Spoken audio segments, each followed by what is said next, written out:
Hello students, स्वागत करता हूं आपके इस ऑनलाइन क्लास में जहां हम पढ़ रहे थे मैथमेटिक्स। तो बच्चों, हमने अभी तक पढ़ा क्लास 10th के मैथमेटिक्स में चैप्टर 1 और चैप्टर 2 में हमने पॉलिनोमियल्स बहुपद को स्टार्ट किया था और इसी क्रम में हम पॉलिनोमियल्स के सारे कंसेप्ट्स को क्लियर किए थे। और आज हम देखेंगे क्लास 10th का पॉलिनोमियल पार्ट 4, जो ये हमारा लास्ट पार्ट होगा पॉलिनोमियल का, बहुपद का। तो आइए देखते हैं। तो बच्चों, हमने अभी तक हम लोगों ने क्या देखा इसमें कि पॉलिनोमियल में हम लोगों ने देखा कि क्वाड्रेटिक पॉलिनोमियल होता है, यानी द्विघात बहुपद होता है, और त्रिघात बहुपद होता है जिसमें हम लोगों को गुणांकों का योग दिया रहता था, शून्यकों का योग दिया रहता था और शून्यकों का गुणनफल दिया हुआ रहता था, और हमें उससे एक बहुपद का निर्माण करना होता था, यानी एक क्वाड्रेटिक पॉलिनोमियल या क्यूबिक पॉलिनोमियल का फॉर्मेशन करना होता था। तो इसी क्रम में एक क्वेश्चन हमने लिया है। एक्चुअली कल हमने इस पे क्वेश्चंस बनाया था और एक क्वेश्चन आज मैंने लिया। तो देखते हैं इसमें क्या है। यदि बहुपद x square plus 10x plus 30 के शून्यक अल्फा और बीटा दिए हुए हो। क्या कह रहा है बच्चों कि यदि हमारे पास एक बहुपद दिया हुआ है x square plus 10x plus 30 और इसका बहुपद क्या है, इसका हमारा जो शून्यक दिया हुआ है अल्फा और बीटा, ठीक है, यानी दो हमें शून्यक दे चुका है। Then find the quadratic polynomial which zeros are alpha plus 2 beta and 2 alpha plus beta. मतलब देखो यहां पे दो बातें कह रही है। अभी तक हम लोगों ने क्या देखा कि हमें बहुपद का शून्यक दे दिया जाता था, जो इसमें अल्फा और बीटा दे दिया, तो हमें क्या करना होता था उसमें बच्चों, हमें सिर्फ क्वाड्रेटिक पॉलिनोमियल यानी द्विघात बहुपद का निर्माण करना होता था। उसमें हम क्या करते थे, सीधे फॉर्मूला पुट करते थे, आ जाता था। परंतु ये जो क्वेश्चन है इसमें दो तरह की बातें कही गई है। इसमें आपको एक पॉलिनोमियल तो पहले दिया हुआ है, पहले एक बहुपद हमें दे दिया गया है और जिसका शून्यक दिया हुआ अल्फा और बीटा। तो इससे हम क्या करेंगे, पहले हम इससे इसके शून्यकों का योग और शून्यकों का गुणनफल निकाल लेंगे। तो आइए देखते हैं। हमारा जो बहुपद है वो है x square plus 10x plus 30। यहां तक कोई दिक्कत नहीं है आप लोगों को। अब इसमें हम सबसे पहले क्या निकालेंगे, ए बी और सी, जो हमारा गुणांक होता है। तो गुणांकों को हम लिख लेते हैं पहले। ए क्या है हमारा बच्चों, ए यहां पे हमारा 1, तो ए हमने लिखा यहां 1। उसके बाद देखो बी क्या है, प्लस 10, तो बी हमारा प्लस 10 है, ओके। और सी क्या है बच्चों यहां पे 30, तो सी हमने लिख लिया 30, ओके। यहां तक कोई दिक्कत नहीं। चलो, जब ए बी सी ये क्या है, गुणांक है, कोएफिशिएंट्स है, तो जब ये हमें मिल गया तो हम अब शून्यकों का योग यानी sum of zeros and product of zeros हम निकाल सकते हैं। तो निकाल लेते हैं। देखो अल्फा प्लस बीटा, हमने अल्फा प्लस बीटा क्यों लिखा, क्योंकि प्रश्न में दिया हुआ है कि इस बहुपद का शून्यक क्या है, अल्फा और बीटा हो। तो हम क्या करेंगे, अल्फा प्लस बीटा क्या होता है, माइनस बी अपॉन ए। फॉर्मूला हमने पहले भी देखा है। तो माइनस बी बाई ए क्या हो जाएगा बच्चों, यहां देखो बी 10 है, तो माइनस बी अगर लेना हो तो हम क्या करेंगे, माइनस 10 लेंगे। तो यहां माइनस 10 अपॉन ए क्या है 1। अच्छा, और अल्फा इंटू बीटा अगर निकालना हो इसको तो, अच्छा देखो यहां पे माइनस 10 अपॉन 1 जब है तो इसको तो हम डायरेक्ट माइनस 10 लिख सकते हैं, यहां तक कोई दिक्कत नहीं होना चाहिए। चलो, अब अल्फा इंटू बीटा यदि हम लेंगे तो यहां क्या हो जाएगा बताओ, अल्फा इंटू बीटा सी अपॉन ए। सी क्या था, अचर, बटे ए क्या था, एक्स स्क्वायर का गुणांक। तो हम क्या करेंगे बच्चों, यहां सी अपॉन ए लेंगे। सी क्या है 30 और ए क्या है 1, तो हमारा अल्फा इंटू बीटा क्या हो गया 30। तो ये हमने दो चीज निकाल लिया, अल्फा प्लस बीटा और अल्फा इंटू बीटा। यहां तक कोई दिक्कत नहीं।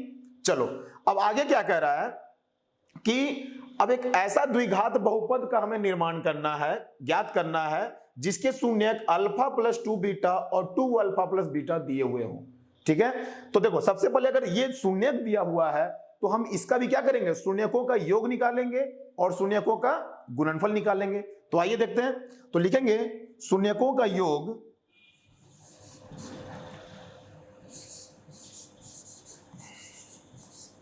शून्यकों का योग क्या हो जाएगा बच्चों, अल्फा प्लस बीटा। तो अल्फा यहां क्या है, अल्फा प्लस 2 बीटा, तो इनको जोड़ दो, अल्फा प्लस 2 बीटा प्लस, अब दूसरा जो हमारा शून्यक है वो क्या है, 2 अल्फा प्लस बीटा। तो क्या करेंगे यहां पे 2 अल्फा प्लस बीटा। यहां तक कोई दिक्कत आ रहा समझ में? चलो अब देखो यहां पे अल्फा और 2 अल्फा कितना हो जाएगा? 3 अल्फा, और 2 बीटा और बीटा क्या हो जाएगा? 3 बीटा। तो इनको हम लिख देंगे ऐसे 3 अल्फा प्लस 3 बीटा। यहां तक कोई दिक्कत आ रहा समझ में? चलो अब देखो बच्चों यहां पे इन दोनों में एक उभयनिष्ठ संख्या है 3। 3 क्या है? इन दोनों में कॉमन है। तो हम क्या करेंगे? 3 यहां से बाहर निकाल लेंगे तो बचेगा क्या? Alpha plus beta. उम्मीद है यहां तक समझ में आ रहा है आप लोगों को? चलो तो देखो 3 इंटू अल्फा प्लस बीटा अगर है तो अल्फा प्लस बीटा का वैल्यू क्या रखेंगे? हमने निकाल रखा है सर अल्फा प्लस बीटा क्या है यहाँ पे? -10। आ रहा समझ में? चलो तो यहां क्या लिखेंगे हम? 3 इंटू -10 करेंगे तो क्या हो जाएगा? -30। 3 इंटू 10 30 और माइनस का चिन्ह है जो हमारा ऋणात्मक चिन्ह है वो तो लगाएंगे ना हम, तो -30। यहां तक कोई दिक्कत? ये क्या निकाल लिया हमने? शून्यकों का योग। जो शून्यक हमारा दिया हुआ था अल्फा प्लस 2 बीटा और 2 अल्फा प्लस बीटा, इनका योग हमने निकाल लिया -30। आ रहा समझ में? चलो अब आगे क्या करेंगे? आगे हम क्या करेंगे? इन्हीं का हम गुणनफल निकालेंगे, प्रोडक्ट ऑफ जीरोस निकालेंगे। तो आइए देखते हैं।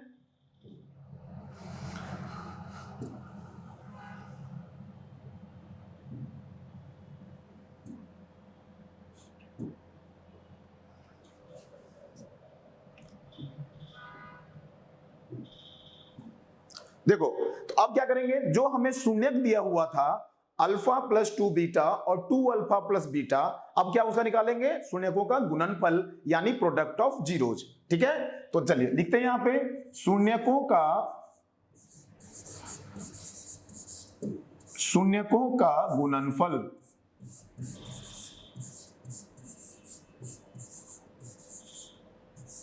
ये क्या हो जाएगा बच्चों?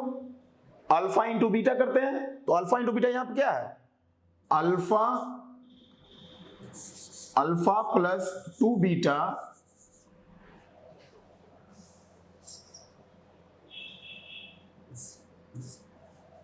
Into 2 alpha plus beta.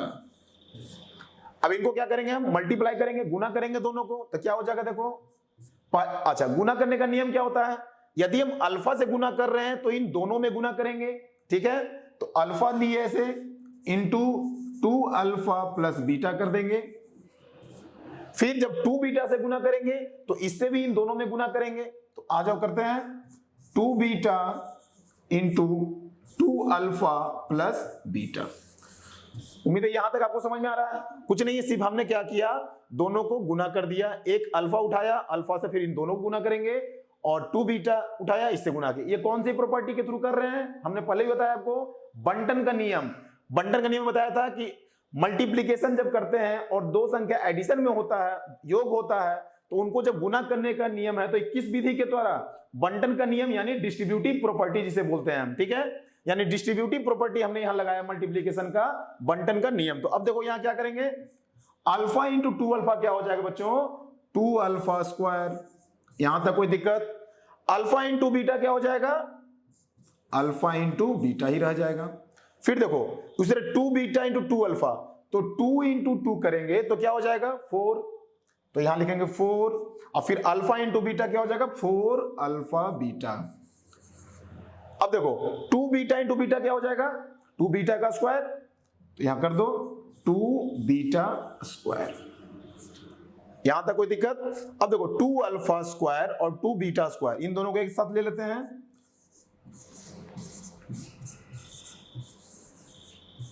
Plus अब देखो ये अल्फा बीटा, इसको हम क्या कर लिए? एक साथ ले लिए। जो हमारा एक समान पद है उसको हम एक समान जोड़ेंगे, और जो अलग अलग है उसको अलग कर दिए। तो देखो 4 अल्फा बीटा में अगर 1 अल्फा बीटा ऐड करेंगे तो क्या हो जाएगा? 5 अल्फा बीटा। तो ये क्या हो गया हमारे बच्चों? 5 अल्फा इंटू बीटा। उम्मीद है यहां तक समझ में आ रहा है आपको? चलो देखो अब यहां क्या करेंगे? इन दोनों में क्या है? देखो 2 कॉमन है हमारा, उभयनिष्ठ संख्या है, तो हम क्या करिए? 2 को यहां पे बाहर निकाल दिए। जो उभयनिष्ठ संख्या होती है उसे बाहर निकाल दिया करते हैं। क्यों? ताकि हमारा योग जो होगा वो आसान हो जाएगा। तो देखो alpha square plus beta square plus 5 alpha into beta. यहां तक कोई दिक्कत नहीं। अब यहां देखो यहां पे हमें दिखाई दे रहा alpha square plus beta square. अब ये इसका तो हमें वैल्यू पता नहीं है, इसका मान हमें पता है नहीं है, तो हम क्या करेंगे, अब यहां पे देखो एक चीज याद होगा हमें, हमने पढ़ा था अल्फा प्लस बीटा का होल स्क्वायर यानी ए प्लस बी का होल स्क्वायर जो फॉर्मूला होता है उसका क्या होता है, A square plus B square plus 2ab। तो A square plus B square को अगर हम वहां रखते हैं, मैंने कल पढ़ा था, देखो यहां पे एक बार दिखाता हूं, ए प्लस बी का होल स्क्वायर, क्या पढ़ा था हमने, A square plus B square plus 2ab। Formula याद है आपको। चलो अब इसमें क्या करेंगे, हमें निकालना है A square plus B square, अगर तो हम क्या करेंगे, इस 2ab को यहां से उठा के इधर लेके चले आएंगे। और हमने ये भी पढ़ा था कि सर इक्वल टू के अगर इधर प्लस है तो ये इधर जाए क्या हो जाएगा, माइनस में, यानी ए स्क्वायर प्लस बी स्क्वायर को हम क्या ले सकते हैं, ए प्लस बी का होल स्क्वायर माइनस 2ab। तो वही यहां पे करेंगे 2 इंटू, यहां ए और बी की जगह क्या है, अल्फा और बीटा, तो हम क्या लिखेंगे, अल्फा प्लस बीटा का होल स्क्वायर कर दिया हमने। अब देखो यदि अल्फा प्लस बीटा को होल स्क्वायर कर रहे हैं तो यहां क्या लिखना पड़ेगा हमें, माइनस, ये 2ab उधर जाएगा तो माइनस 2ab हो जाएगा, तो क्या करेंगे माइनस 2 अल्फा इंटू बीटा। यहां तक कोई दिक्कत, चलो, और ये साथ में क्या है, प्लस 5 अल्फा बीटा, यहां तक कोई दिक्कत नहीं, ब्रैकेट बंद कर देते हैं। अब देखो अल्फा प्लस बीटा का वैल्यू हमें पता है और अल्फा बीटा का भी वैल्यू पता है, हमने यहां निकाला था, देखो अल्फा प्लस बीटा कितना था, ये देखो अल्फा प्लस बीटा का वैल्यू कितना आया था, -10, और अल्फा इंटू बीटा का वैल्यू कितना आया था, 30। इसे हम पुट करेंगे यहां पे, देखो अल्फा प्लस बीटा का वैल्यू -10 जब होगा बच्चों तो क्या लिखेंगे, -10 का स्क्वायर, ये 2 पूरे में गुना है यहां तक -2ab तक। अब -2ab और यहां क्या करेंगे, -2ab यानी ab का वैल्यू कितना है, 30, तो यहां पुट कर दो 30 प्लस 5 अल्फा इंटू बीटा, तो 5 अल्फा बीटा इंटू 5 30 कर देंगे। यहां तक कोई दिक्कत, हमने क्या किया, वैल्यू पुट कर दिया। अब आगे देखो यहां क्या करेंगे, 2 -10 का स्क्वायर क्या होगा बच्चों, -10 इंटू -10, तो सेम संख्या को जब गुना करते हैं तो 10 इंटू 10 100 हो जाएगा।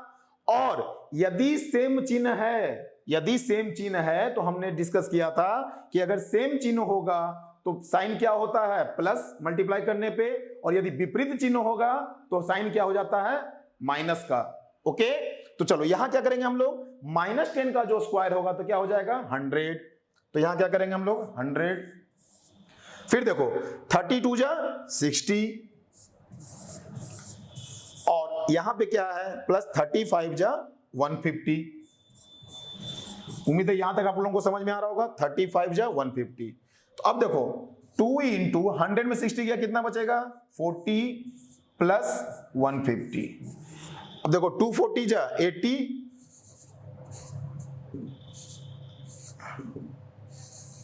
80 प्लस 150 क्या हो जाएगा, ये हो गया हमारा 230। ये हो गया क्या हम निकाले, ये हमारा निकला गुणनफल, किसका, तो शून्यकों का गुणनफल निकला हमारा 230। आ रहा समझ में यहां तक। अच्छा, और हमने उसका योगफल कितना निकाला था बच्चों, तो देखो योगफल हमने निकाला था -30। यहां तक समझ में आ रहा है। हमने शून्यकों का जो निकाला कितना आया, -30 आया, और गुणनफल कितना आ गया हमारा 230। तो अब हमें क्या करना है, द्विघात बहुपद का निर्माण करना है। तो द्विघात बहुपद के लिए हम लोगों ने फॉर्मूला क्या पढ़ा था, आइए देखते हैं।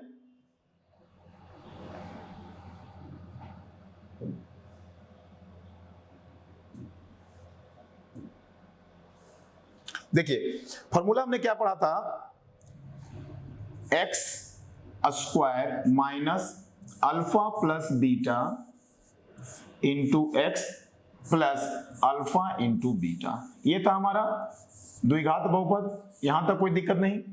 अब इसी फॉर्मूला पे हम क्या करेंगे, इसी सूत्र पे हम जो वैल्यू निकाले, जो मान निकाले सॉल्व करके उसको पुट कर देना है। तो देखो एक्स स्क्वायर क्या हो जाएगा, minus alpha plus beta. Alpha plus beta यानी कि जो हमारा बहुपदों का, जो हमारा शून्यकों का योग हमने निकाला, कितना निकाला, -30। तो क्या लिखेंगे यहां, -30 into x plus alpha into beta, यानी कि शून्यकों का गुणनफल। तो शून्यकों का गुणनफल कितना निकाला हमने, 230। तो ये हमने लिख दिया यहां पे 230। अब देखो बच्चों, अब इसको हम सॉल्व करेंगे। माइनस इंटू माइनस क्या होता है, तो माइनस इंटू माइनस प्लस। तो हम यहां क्या करेंगे, x square plus 30x plus 230, ये क्या हो गया हमारा, द्विघात बहुपद। तो लिखेंगे अभीष्ट यानी रिक्वायर्ड पॉलिनोमियल, अभीष्ट बहुपद बराबर क्या हो गया, x square plus 30x plus 230, यानी the required quadratic polynomial that we have required, x square plus 30x plus 230 is the required polynomial। कोई दिक्कत बच्चों, यहां तक समझ में आ गया? तो उम्मीद है ये क्वेश्चन आपको अगर द्विघात में रहे चाहे त्रिघात में रहे तो हम आसानी से कर लेंगे। चलो अब आगे देखते हैं।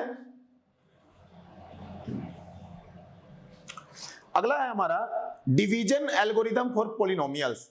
ये टॉपिक हालांकि इस साल के लिए अभी फिलहाल विवादास्पद है, क्योंकि इसे हटाया भी गया है और नहीं भी हटाया गया। मैं इसलिए बोल रहा हूं क्योंकि इसके कुछ पार्ट्स को हटाया गया है, तो कुछ पार्ट्स में हम अभी डिसाइड फिलहाल नहीं कर सकते अपने से कि किस पार्ट को, जब तक कि मार्केट में सीबीएसई के द्वारा या किसी अन्य बोर्ड के द्वारा सैंपल पेपर नहीं आ जाता, तो हमें ये कंफर्म नहीं कर सकते कि किस पोर्शन को हटाया गया है। टॉपिक में कहा गया है कि इसमें से कुछ क्वेश्चन को हटाया जाएगा, लेकिन उस क्वेश्चन को स्पेसिफाई नहीं किया गया है कि किस तरह के क्वेश्चन को हटाया गया। ठीक है, तो डिवीजन एल्गोरिथम में बहुत तरह के क्वेश्चन बनते हैं, तो पहले, लेकिन फिर भी हम क्या करेंगे, इस टॉपिक को देखेंगे। लास्ट में जब पेपर आएगा तो बोर्ड के टाइम में सीबीएसई सैंपल पेपर इशू करती है, तो हमें उसमें क्लियर हो जाएगा कि कौन से क्वेश्चन को नहीं पढ़ना है, कौन से क्वेश्चन को पढ़ना है। तो आइए देखते हैं division algorithm, division algorithm for polynomials. अब देखो बच्चों, इसमें क्या है, इसमें सेम वही है डिवीजन की तरह ही, जैसे हम लोग भाग करते हैं उसी तरह का है।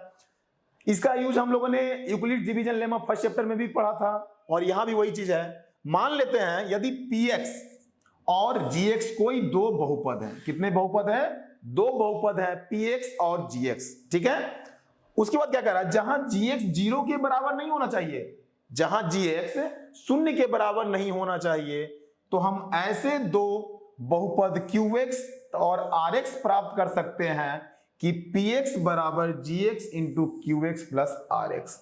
समझ में नहीं आया? चलो मैं बताता हूं, देखो, यानी कि यदि मान लो कोई px है, ठीक है,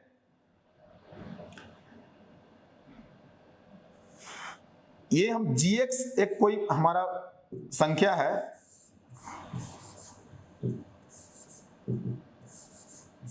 को भाग दे रहे हैं हम किससे, px, यानी इस px को हम भाग दे रहे हैं gx से, तो कुछ ना कुछ हमारा भागफल आएगा। आंसर जो आएगा उसे हम क्या बोलेंगे, कोसेंट। तो इसलिए हम उसे लिखते हैं q से qx, और लास्ट में हमारा कुछ ना कुछ शेषफल आता है जिसे हम रिमाइंडर बोलते हैं, तो वो क्या हो जाता है, rx। ओके, अब सर ये ix क्यों ले रहे हैं, तो क्योंकि हम बहुपद का चैप्टर पढ़ रहे हैं। ठीक है, बहुपद में क्या होता है, हमने बताया था कि बहुपद यदि x चर में है तो हम x में लिखेंगे, अगर यहां y में रहता तो y लेते, gy, py, qy, ry, अगर a में रहता तो ga, pa, qa, ra रहता। मतलब जो बहुपद जिस चर में रहेगा, उस बहुपद में जिस चर का जिक्र होगा, हम उसी को लेंगे। आ रहा बात समझ में? तो यहां कंफ्यूज नहीं करना कि सब में x क्यों लिए हैं, क्योंकि ये सारे बहुपद का पार्ट है। हम बहुपद का भाग पढ़ रहे हैं कि बहुपद में किस तरह से भाग किया जाता है, यानी एक बहुपद को अगर दूसरे बहुपद से भाग दिया जाए तो हम किस प्रकार करेंगे। बहुत ही इंटरेस्टिंग टॉपिक है, थोड़ा समझ में आ गया तो बहुत अच्छी समझ में आएगा। ठीक है, अगर थोड़ा सा भी ध्यान नहीं दोगे बच्चों तो फिर बहुत ये बड़ी मुसीबत बन जाती है। इसलिए एक एक स्टेप को ध्यान से देखो किस तरह से हम इसका भाग करते हैं। ठीक है, यहां तक कोई दिक्कत नहीं। चलो, इसका मतलब ये हुआ जब हम इसमें भाग देते हैं तो ये देखो, ये क्या कहलाता है, हमारा भाजक, जिसे हम क्या बोलते हैं, डिवाइजर। ये जो बीच वाला होता है जिसे हम भाग देते हैं, जिससे भाग देते हैं वो क्या कहलाता है? डिवाइजर यानी कि भाजक। जिसको भाग देते हैं उसे क्या कहेंगे बच्चों? भाज्य। क्या बोलते हैं? भाज्य, यानी इंग्लिश में से बोलते हैं डिविडेंड। क्या बोलते हैं? डिविडेंड। उम्मीद है यहां तक समझ में आ रहा है। चलो अब देखो, भाग देने के बाद जो हमारा उत्तर आएगा, जो भागफल आता है, इसे हम क्या बोलते हैं? भागफल। भागफल हो गया, और इसे इंग्लिश में क्या बोलेंगे? कोसेंट। कोसेंट, ठीक है। और ये जो RX हो गया, ये क्या है बच्चों? हमारा रिमाइंडर, इसलिए R से डिनोट करते हैं। इसे हम हिंदी में क्या बोलेंगे? शेष बोलेंगे, या फिर शेषफल बोलते हैं। तो लिखेंगे यहां पे शेषफल या रिमाइंडर।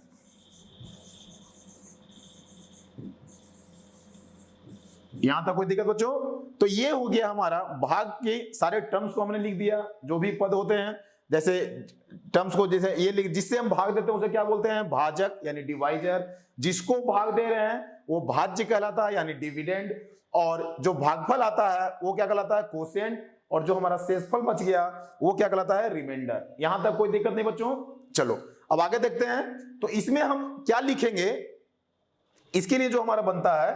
अच्छा, एक चीज यहां ध्यान देना कि ये जो रिमाइंडर है, रिमाइंडर जो शेषफल हमारा बचता है, वो या तो ये 0 हो जाएगा, जब हम भाग देंगे तो जो हमारा शेषफल होगा या तो ये 0 के बराबर हो जाएगा। जब 0 के बराबर होगा तो मतलब ये क्या है? पूरी तरह से विभाजित हो गया, कंप्लीटली डिविजिबल हो गया।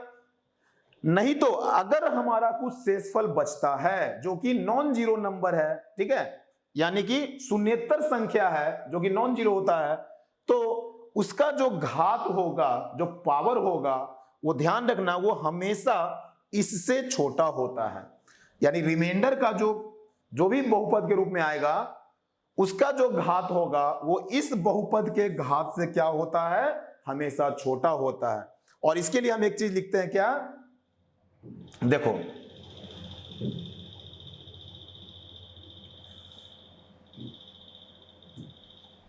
इसके लिए हम देखो एक चीज लिखते हैं, लाइन ध्यान से देखो बच्चों इसको।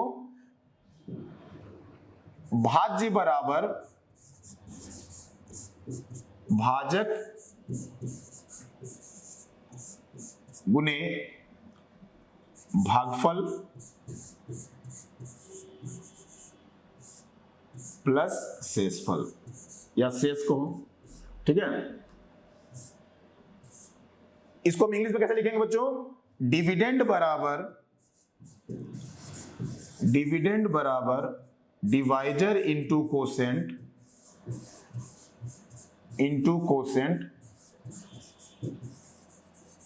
Plus remainder. ये तो वो जब हम संख्या को भाग दे रहे हो, लेकिन जब बहुपद में जब भाग देंगे तो कैसे लिखेंगे? px कोई पोलिनोमियल है जो भाज्य है हमारा, तो px बराबर क्या हो जाएगा? gx, जिससे हम भाग दे रहे हैं, डिवाइजर। gx क्या है हमारा? यानी बहुपद जो कि x में है उसको हम gx बोलेंगे, जिससे भाग दे रहे हैं, इनटू कोसेंट यानी qx प्लस रिमाइंडर यानी rx। ये क्या हो गया हमारा रिमाइंडर rx। तो इसमें हम ये देखेंगे कि रिमाइंडर जो हो गया वो हमेशा उसका जो पावर होगा, जो घात होगा, वो इससे क्या होना चाहिए? छोटा होना चाहिए, और नहीं तो रिमाइंडर क्या हो जाएगा? 0 हो जाएगा। चलिए अब आगे देखते हैं। चलिए तो आगे देखते हैं। अब इसके ऊपर बेस्ड क्वेश्चन कैसे आता है, देखिए यहां देखो बच्चों, क्वेश्चन क्या कह रहा है? Find the quotient and the remainder when px is equal to इतना है। देखिए, फाइंड द कोसेंट, हमें क्या निकालना है? कोसेंट निकालना है और रिमाइंडर निकालना है। कोसेंट और रिमाइंडर मतलब भाग देना है। तो यहां क्या कर रहा है? Find the quotient and the remainder when px बराबर इतना डिवाइडेड बाय qx, ये दिया हुआ है qx, is qx A factor of इतना। तो पहले हम कोसेंट और रिमाइंडर निकालेंगे, भाग देने के लिए सिखाते कैसे, देखियो भाग देंगे। तो आइए देखते हैं। भाग जिसमें देना उसको पहले लिख दो, क्या है? 2x³ प्लस 3x प्लस 1, इसमें भाग देना है। ओके, ऐसे लगा दिए। अब भाग जिसे देना है उसको हम इधर लिखते हैं डिवाइजर, यानी भाजक जो होता है। तो ये क्या हो गया x+2। अब देखो बच्चों ध्यान से देखना, ये डिवाइड बहुत ही इंपॉर्टेंट है। ये और डिवाइड नहीं जो हम बचपन से करते आ रहे हैं, थोड़ा सा बस दिमाग लगाना है इसमें। अगर एक बार समझ में आ गया तो फिर बहुत आसान लगेगा ये डिवाइड। देखो इसमें करना क्या है, x+2 से हमें भाग देना है, और जिस संख्या से भाग देंगे तो इन दोनों संख्या से लगाना है हमें। जैसे देखो समझ में कैसे आएगा, अब यहां देखो x है, ठीक है। अब x में हम क्या गुना करेंगे कि 2x³ आ जाए। सबसे पहले देखो यहां एक x है 1x, यहां कितना है 2x, तो संख्या कितना घट रहा 2, यानी अगर x में 2 से गुना कर देंगे तो 2x तो हो जाएगा, तो पहले लिख देंगे 2। कोई दिक्कत? अच्छा 2 आ गया, मतलब हमें देखना है कि यहां जो गुना करना है क्या क्या घट रहा है। तो यहां 2 घट रहा था तो 2 हमने लिख दिया। अब देखो x यहां कितना है 1x, यहां घात कितना है x का 1x है, यहां कितना है 3, कितना घट रहा है 2 घट रहा है। यहां पे क्या है 1x है और यहां लाना में 3, तो 2x घट रहा है ना, तो हम क्या करेंगे x की घात 2 लगा देंगे, मतलब 2x, x गुने x आ गया। तो इसका मतलब जब अब देखो x इंटू 2x² करेंगे तो क्या आ जाएगा 2x³। तो यहां लिख देंगे बच्चों हम लोग 2x³। यहां तक कोई दिक्कत आ रहा समझ में? हमने क्या किया, x हमारा था, हमें 2 लाना था तो 2 हमने लिख दिया। फिर हमने देखा कि सर 2 तो हो गया ठीक है, लेकिन यहां x तो 3 है, x की घात कितना थी 3 थी, तो हमने क्या किया, हमारे पास 1x था 2 घट रहा था तो हमने 2 यहां लिख दिया। अब देखो गुना करके तो ये बराबर आ जाएगा 2x³। उसके बाद अब देखो अगर हम x से गुना किए हैं तो 2 भी तो साथ में है। तो जिस तरह से मान लो हमारे घर में अगर हमारे मम्मी पापा कुछ मिठाई वगैरह लाते हैं और हम 2 भाई हैं, अगर एक भाई को देंगे तो दूसरा को भी तो देना पड़ेगा। तो यहां पे नहीं तो फिर क्या होता है, वो फिर वहीं पे महाभारत छिड़ जाएगी। तो यही वही काम यहां भी करना है। अगर हमने यहां पे इससे गुना किया तो हमें 2 से भी गुना करना पड़ेगा, क्योंकि ये दोनों क्या है साथ में है, और साथ में है तो भाई हमें दोनों को इक्वल इक्वल शेयर करना पड़ेगा।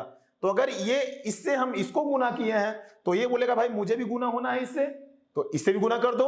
2 इंटू 2x² क्या हो जाएगा बच्चों 2 2 जा 4x², तो 4x। अब देखो यहां पे सर x³ था तो x को नीचे लिख दिए। अब यहां पे 2 2 जा 4x² तो कहीं नजर ही नहीं आ रहा है ना, तो हम क्या करेंगे साइड में लिख देंगे +4x²। यहां तक कोई दिक्कत? चूंकि यहां पे जगह नहीं था तो हमने क्या किया अलग से यहां लिख दिया। अब देखो सबसे जो मेन काम है अब वो स्टार्ट होगा। हमें क्या करना है, चिन्हों को चेंज करना होगा, साइन को चेंज करना होगा। कैसे करेंगे, तो देखो प्लस प्लस, क्योंकि हमें माइनस करना होता है, तो देखो यहां पे क्या है कोई साइन नहीं, मतलब प्लस का साइन है, तो हम क्या करेंगे यहां माइनस कर देंगे। कोई दिक्कत? तो ये क्या होगा देखो प्लस माइनस कैंसिल। अच्छा बाकी जो संख्या है उसे उतार दो। इसमें एक चीज ध्यान देना कि हर एक स्टेप में क्या होता है एक संख्या गायब होते जाता है, मतलब कैंसिल होते जाएगा, ठीक है। उस तरह से घटते घटते लास्ट में जो आंसर बचेगा वही हमारा क्या कहलाता है आंसर। चलो देखो अब क्या करेंगे, +4x² लिख देंगे यहां पे हम लोग 4x², फिर 3x + 1 लिख दिए। जो बड़ा था उसको पहले लिख दिए, घात 2 था, फिर घात 1, फिर शून्य घात। अब देखो फिर वही काम करना है, x है यहां 4 है तो पहले हम 4 लिखेंगे। कोई दिक्कत? अब देखो यहां पे 2x है, x की घात 2, यहां कितना है 1 है, तो कितना चाहिए 1x हमें चाहिए सर, क्योंकि 1x तो पहले ही है और यहां 2 है तो हम 1x घट रहा है, तो 1x हम यहां पे लिख दिए। आ रहा समझ में? तो अब क्या हो जाएगा 4x²। कोई दिक्कत? आ रहा समझ में? चलो अब देखो फिर ये 2 बोलेगा, वही वाली बात आ गई। तो 2 क्या होगा, बोलेगा हम भी हैं, तो लो भाई तुम भी हो, तो 2 इंटू 4x क्या हो जाएगा 2 4 जा 8x। अब देखो x वाला कहां है, यहां है, तो इसी के नीचे क्या लिख देंगे हम 8x लिख दो +8x। यहां तक कोई दिक्कत? आ रहा समझ में? चलो फिर क्या करेंगे, सेम प्रोसेस, इसको माइनस करेंगे साइन चेंज करके। तो माइनस, यहां देखो माइनस हो गया तो ये कट गया, सेम 4x² - 4x²। अब यहां भी माइनस का चिन्ह होगा तो क्या हो जाएगा 3 में से 8 गया, प्लस माइनस माइनस होता है, तो 3 में से 8 गया तो कितना बचेगा -5x और +1 -5x है ये। ठीक है। अब देखो बच्चों, यहां x है, यहां -5, तो हम क्या करेंगे, -5 पहले लिख देंगे। जब -5 लिख दिए तो -5x तो आ गया ये, और 2 इंटू 5 करेंगे तो क्या हो जाएगा, -10 हो गया। अब देखो साइन चेंज होगा तो ये प्लस हो जाएगा, तो ये कैंसिल, और ये इसका साइन चेंज होगा तो +10 और 1 क्या हो जाएगा, +11। यानी जो रिमाइंडर हमारा आ गया कितना आ गया, 11, और जो कोसेंट आ गया 2x² + 4x - 5। तो हमें क्या करना था इस क्वेश्चन में, find the quotient and the remainder, मतलब हमें भाग देने पर भागफल और शेष निकालना था। तो भागफल क्या आ गया, 2x² + 4x - 5, और रिमाइंडर क्या आ गया, 11। यहां तो कोई दिक्कत नहीं, तो हमने इस प्रश्न का पहला भाग कंप्लीट कर लिया। अब देखो आगे कह रहा क्या QX कौन था, x + 2, ये है हमारा QX। कह रहा क्या ये QX जो है इसका एक गुणनखंड है, गुणनखंड मतलब फैक्टर है इसका। तो कैसे पता करेंगे, गुणनखंड तभी होगा, कोई भी संख्या किसी संख्या का गुणनखंड तब कहलाता है बच्चों जब वह उस संख्या को पूर्ण रूप से विभाजित कर देता है, यानी कि रिमाइंडर क्या हो जाएगा, 0 आ जाएगा। जैसे मान लो हमने बोला कि 2 जो है वो 4 का फैक्टर है, 4 का गुणनखंड है या गुणक है, तो हम क्या करते हैं, 2 दूनी 4, और ये शेषफल क्या आता है, 0 आ जाता है। तो भी ना कहेंगे कि 2 4 का एक गुणक है यानी फैक्टर है। जब कोई संख्या किसी संख्या को पूर्णतः विभाजित कर देता है तो वह संख्या उस संख्या क्या कहलाएगा, गुणक कहलाएगा, यानी फैक्टर कहलाएगा। तो यहां देखना है कि क्या यह संख्या इस संख्या का फैक्टर है। तो कैसे चेक करेंगे, तो रिमाइंडर पर ध्यान जाना चाहिए, क्या यह संख्या इसको पूर्णतः विभाजित किया, नहीं किया। क्यों, क्योंकि लास्ट में क्या है, 11 हमारा शेषफल बच रहा है, रिमाइंडर बच रहा है। तो जब सर रिमाइंडर बच रहा है तो फिर ये कैसे विभाजित किया, नहीं किया। इसका मतलब ये क्या है, x + 2 इसका फैक्टर नहीं होगा। उम्मीद करता हूं समझ में आ रहा है आपको। यानी कोई संख्या यदि दूसरे संख्या को पूर्ण रूप से विभाजित नहीं करता है, कंप्लीटली डिविजिबल नहीं होता है, तो वो संख्या उसका फैक्टर नहीं कहलाएगा। तो इसलिए चूंकि यहां से रिमाइंडर 11 बच रहा है, इसलिए ये क्या होगा, x + 2 px को लिखेंगे, px का फैक्टर यानी गुणक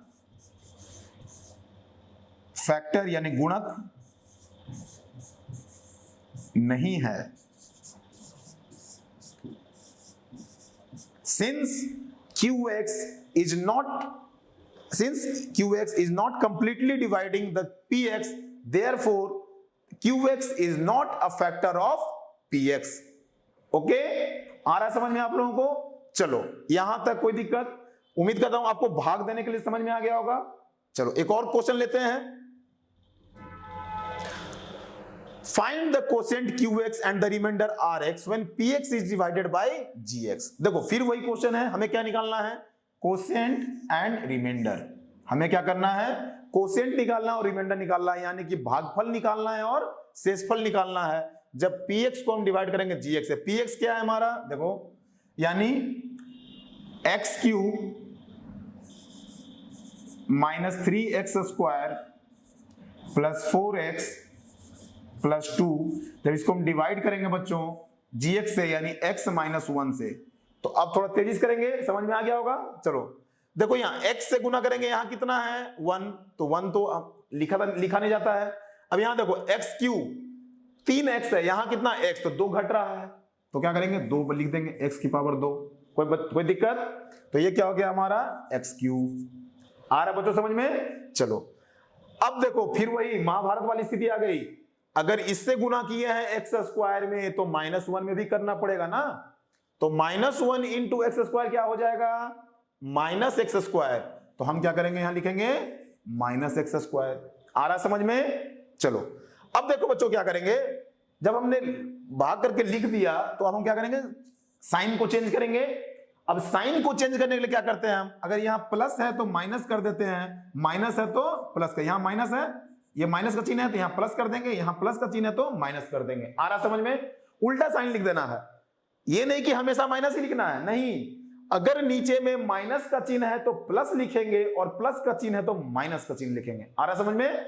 चलो अब देखो यहाँ बच्चों x Q minus x Q cancel हो गया, कोई दिक्कत? सेम संख्या है, साइन विपरीत है तो कैंसिल ही होगा। यहां देखो minus 3x² plus x², minus plus क्या होता है? Minus plus minus. मैंने बताया अगर विपरीत चिन्ह रहेगा तो हमेशा माइनस करते हैं, और अगर सेम चिन्ह रहता है तो प्लस करते हैं। अगर माइनस माइनस रहता है तो प्लस कर देते, प्लस प्लस रहेगा तो प्लस कर देंगे, कोई दिक्कत? तो माइनस और प्लस विपरीत चिन्ह है तो हम क्या करेंगे? माइनस करेंगे। तो 3 में से 1 गया, कितना बचेगा? 2। तो लिख देंगे 2x², 2x² लिख दिए। अब समस्या ये उठता है कि sir minus into plus, minus तो कर दिए आप, लेकिन यहां पे चिन्ह क्या लिखेंगे? माइनस का? नहीं, जरूरी नहीं कि माइनस, यहां तो माइनस होगा। क्यों होगा मैं बताता हूं। क्योंकि चिन्ह जो हम लिखते हैं, अगर हम किसी दो संख्याओं को जोड़ते हैं तो उसमें जो बड़ा संख्या होता है, संख्या मतलब जो नंबर में बड़ा होगा, उसके आगे जो चिन्ह रहेगा उसी का चिन्ह लिखा जाता है। तो अब बताओ बच्चों, यहां पे अगर चिन्ह को भूल लो थोड़ी देर के लिए, यहां 3 है, यहां 1 है, तो 3 और 1 में कौन बड़ा है? 3। तो 3 के आगे कौन सा चिन्ह है? माइनस का, तो यहां क्या लगेगा? माइनस का। अगर ये रहता +3 -1 तो क्या होता है यहां पे? +2, क्योंकि बड़ा संख्या का चिन्ह क्या हो जाता? प्लस हो जाता। आ रहा समझ में? तो जो बड़ी संख्या रहती है उसका चिन्ह हम यहां लिख देते हैं। तो -2x² प्लस 4x प्लस 2, यहां तक कोई दिक्कत नहीं? आ रहा समझ में? चलो अब देखो बच्चों, फिर से करेंगे वही काम। x है, यहां 2x चाहिए और प्लस 2 भी चाहिए, तो क्या लिखेंगे? -2 है तो हम यहां -2 पहले लिख दिए, कोई दिक्कत नहीं। अब -2 लिखने के बाद यहां देखो x² है, यहां एक ही x है तो एक x लिखेंगे हम लोग। तो x इंटू x क्या हो जाएगा? x², यानी -2x²। -2x को x से गुना करेंगे तो -2x² आ जाएगा। अब देखो फिर यहां -1 को फिर बोलेगा हम भी हैं, है ना? -1 क्या बोलेगा? भाई मैं भी हूं यहां पे, मुझे भी गुना होना है। तो चलो -1 को जब इससे गुना करेंगे तो माइनस इंटू माइनस क्या होगा?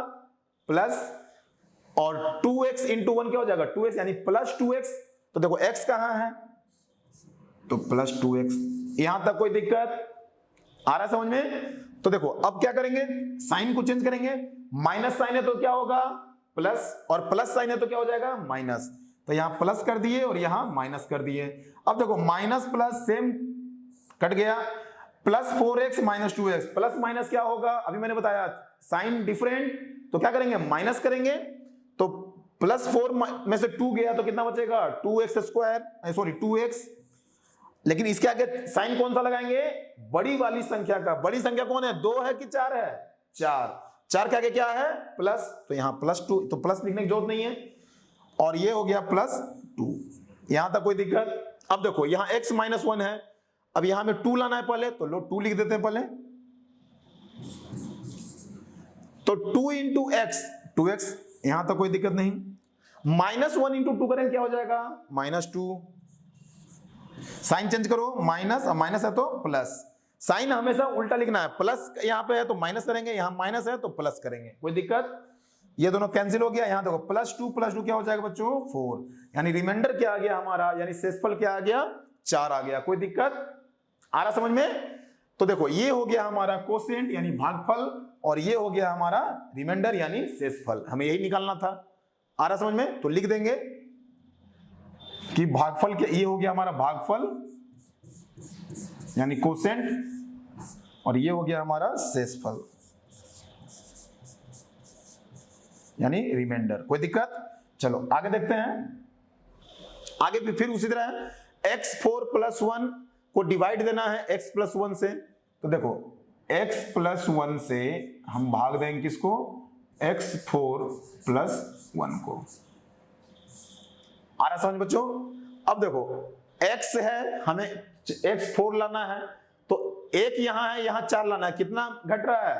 3। तो 3 क्या करेंगे? यहां लिख देंगे, यहां तक कोई दिक्कत? अब देखो x इंटू x3 क्या हो जाएगा? x4, तो लिख देते हैं x4। अच्छा, फिर +1 इंटू x क्या हो जाएगा? +1, लेकिन यहां पे x3 है नहीं तो हम अलग में लिखेंगे, बताए थे शुरू में। यहां क्या हो जाएगा? x3 लिख दिए हम। अब साइन चेंज कर दो, तो ये क्या हो गया? Minus, cancel. अच्छा, अब क्या हो जाएगा बच्चों? यहां देखो, यहां भी माइनस हो जाएगा, तो -x³ +1। यहां तक कोई दिक्कत? अब देखो फिर x से करेंगे तो -x3, तो -1 पर लिख देंगे, तो -1 तो लिखा नहीं जाता है, 3x है, यहां 1 है तो 2 चाहिए, तो x²। तो ये क्या हो जाएगा -x3, फिर +1 इंटू -x² क्या हो जाएगा -x²। अब देखो बच्चों माइनस माइनस क्या हो जाएगा, यहां पे प्लस, साइन चेंज करेंगे, यहां क्या हो जाएगा प्लस, तो क्या लिखेंगे +x² +1। यहां तक कोई दिक्कत? x² +1 हो गया, जो ये हमने लिख दिया, और 1 ये आ गया। अब देखो फिर x से गुना करेंगे, तो यहाँ पे 2x है, हमें 1x घट रहा है, तो हम क्या करेंगे +x, तो क्या हो जाएगा x² और 1 इंटू एक्स क्या होगा बच्चों प्लस, अब x का जगह नहीं है यहाँ पे तो अलग से लिख दो +x, साइन चेंज करेंगे, कैंसिल, ये हो गया -x +1। ठीक है, अब देखो x +1 से गुना करेंगे तो x क्या हो जाएगा -1, तो -1 करेंगे तो -x, और +1 इंटू -1 करेंगे -1। अब देखो बच्चों ये साइन चेंज होगा तो ये कट जाएगा, और ये साइन चेंज होगा तो 1 + 1 2, यानी शेषफल क्या आ गया हमारा 2 आ गया, और कोसेंट क्या हो गया हमारा ये आ गया x3। तो लिखेंगे भागफल क्या है हमारा, भागफल क्या हो जाएगा x3 - x² + x -1, और शेषफल क्या आ जाएगा बच्चों 2। ये हो गया हमारा आंसर। यहां तक कोई दिक्कत आ रहा समझ में? चलो आगे देखते हैं। By long division method find the value of k for which x - 1 is a factor of x³ - 6x² + 11x + k। यानी कि हमें k का वैल्यू यहां निकालना है। क्या निकालना है? k की वैल्यू निकालनी है जब हम इसमें भाग देंगे x³ - 6x² + 11x + k में, किससे x - 1 से। तो आइए देखते हैं, देखो क्या कह रहा है यहां पे, x³ - 6x² + 11x + k, इसे हमें भाग किस में देना है x - 1 से भाग देना है। ठीक है, तो देखो x - 1 से भाग देना है बच्चों, तो हम क्या करेंगे, देखो ध्यान दो यहां पे, फिर वही आ गया x, तो क्या हो जाएगा x², तो x³ हो गया, फिर देखो -1 इंटू x², तो -x²। अब क्या करेंगे, साइन को चेंज करेंगे, तो साइन चेंज कर दो, प्लस है तो माइनस, माइनस है तो प्लस, ये कैंसिल हो गया, बचा क्या माइनस प्लस माइनस होता है, तो 6 में से 1 गया 5, यानी 5x²। साइन किसका लगेगा, बड़ा संख्या वाला, तो बड़ा संख्या कौन है 6, 6 क्या किया है minus plus 11x plus k। यहां तक कोई दिक्कत नहीं। अब देखो यहां x है, हमें -5 लाना है, तो पहले तो -5 लिख दो, -5 लिख दिए हमने वहां पे। अब देखो यहां 1x है, लाना कितना है 2x, तो 1x घट रहा है ना, तो 1x हम यहां मल्टीप्लाई कर देंगे, तो क्या हो जाएगा बच्चों -5x²। यहां तक कोई दिक्कत नहीं। अब देखो -1 से गुना करेंगे, -1 इंटू -5x क्या हो जाएगा, तो माइनस इंटू माइनस प्लस, तो minus into minus plus 5x हो जाएगा, तो क्या लिखेंगे यहाँ पे +5x। यहां तक कोई दिक्कत? अब देखो यहां साइन चेंज करेंगे, माइनस है तो प्लस हो जाएगा, प्लस है तो माइनस हो जाएगा, यानी ये साइन चेंज, और ये क्या होगा 11 में से 5 गया तो 6x प्लस k। यहां तक समझ में आ रहा है बच्चों? अब देखो x है तो यहां क्या करेंगे हम, 6 चाहिए हमें, तो +6 कर दो, तो क्या हो जाएगा 6 इंटू x 6x, और -1 इंटू 6 क्या हो जाएगा -6। तो देखो साइन चेंज होगा, कैंसिल ही हो जाएगा, और ये प्लस हो जाएगा, तो क्या हो जाएगा k + 6। इन दोनों को जोड़ेंगे k + 6, कोई दिक्कत? तो ये क्या आ गया हमारा रिमाइंडर आ गया, और ये क्या आ गया हमारा भागफल आ गया, यानी कोसेंट। तो हमने क्या किया, कोसेंट और रिमाइंडर को निकाल लिया। अब क्या कर रहा है, find the value of k। अब एक चीज ध्यान दो बच्चों, क्वेश्चन में क्या कह रहा है, x - 1 जो है, x - 1 is a factor of इतना, इस पॉलिनोमियल का क्या है, ये फैक्टर है। तो मैंने अभी बताया था आप लोगों को कि यदि कोई संख्या किसी दूसरे संख्या का फैक्टर होता है तो वो संख्या उसको पूर्णतः विभाजित करती है। आ रहा बात समझ में? यदि कोई संख्या किसी दूसरी संख्या का कंप्लीटली डिविजिबल होगा तभी जब वो किसी का फैक्टर कहलाता है। तो यदि x माइनस 1 यहां पे इसका फैक्टर होगा तो इसका मतलब ये इसको पूरा डिवाइड कर देना चाहिए था। तो अगर डिवाइड कर देता तो इसका मतलब रिमाइंडर तो 0 आना चाहिए था। तो जब रिमाइंडर यहां क्या 0 आया? नहीं आया। लेकिन ये फैक्टर है तो रिमाइंडर 0 होना चाहिए था। तो क्या लिखेंगे? k प्लस 6 क्या होना चाहिए था? 0 के बराबर। क्यों? क्योंकि यदि ये इसका फैक्टर है, लिखेंगे चूंकि x माइनस 1 इस बहुपद का गुणक है यानी फैक्टर है, देयरफॉर रिमाइंडर क्या होना चाहिए था? इसलिए रिमाइंडर हमारा शेषफल क्या होना चाहिए था? 0 होना चाहिए था। तो देयरफॉर k प्लस 6 बराबर 0। तो k बराबर क्या आ जाएगा? k बराबर -6। इस तरह से हमने क्या निकाला? k का मान निकाल लिया। आ रहा बच्चों समझ में? हमें प्रश्न में क्या दिया होता? k का मान निकालिए। तो हमने k का मान निकाल लिया कि यदि ये इसका गुणनखंड, ये इसका फैक्टर होगा, गुणक होगा, तो पूर्णतः विभाजित होना चाहिए था। पूर्णतः विभाजित का मतलब क्या होता है? जिसमें रिमाइंडर 0 आ जाए यानी शेषफल 0 के बराबर आ जाए। तो चूंकि यहाँ रिमाइंडर 0 नहीं आया था, तो चूंकि ये फैक्टर भी है तो हमने इसको 0 के बराबर कर दिया और 0 के बराबर किया तो k बराबर क्या आ गया? -6 आ गया। तो इस प्रकार से क्वेश्चन समझ में आया आप लोगों को? चलो तो देखो इस तरह से हमने बच्चों आज ये चैप्टर पॉलिनोमियल का समाप्त कर दिया। क्लास 10th का चैप्टर 2 हमारा कंप्लीट हो चुका है पॉलिनोमियल।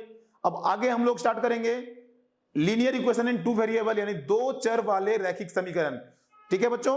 तो चलो उम्मीद करता हूं, हालांकि देखो ये पोर्शन से क्वेश्चन बहुत कम आएगा क्योंकि इस पोर्शन को इस बार डिलीट कर दिया गया है, लेकिन फिर भी कुछ क्वेश्चन आ सकते हैं क्योंकि कंप्लीटली नहीं हटाया गया है। मैंने रिवाइज सिलेबस जब बताया था तो बताया था कि इसमें से कुछ क्वेश्चंस को हटाया गया, लेकिन कौन से क्वेश्चन को हटाए गए हैं ये भी कहना संभव नहीं है कि जब तक सीबीएसई जो है अपना गाइडलाइन नया सैंपल पेपर को इशू नहीं करता है तो हम लोग क्लियरली नहीं कह सकते। इसलिए हमें इसका अभ्यास करते रहना है हल्का फुल्का। ठीक है?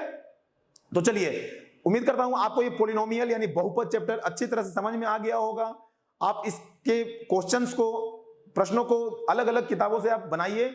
यदि फिर भी आपको समस्या होती है तो आप हमें कमेंट करें और क्वेश्चन को हमें सेंड कर सकते हैं आप, या तो उस क्वेश्चन का फोटो खींच के या फिर क्वेश्चन को टाइप कर दीजिए। हम उस क्वेश्चन को यहाँ पे जरूर बताने का कोशिश करेंगे। ठीक है?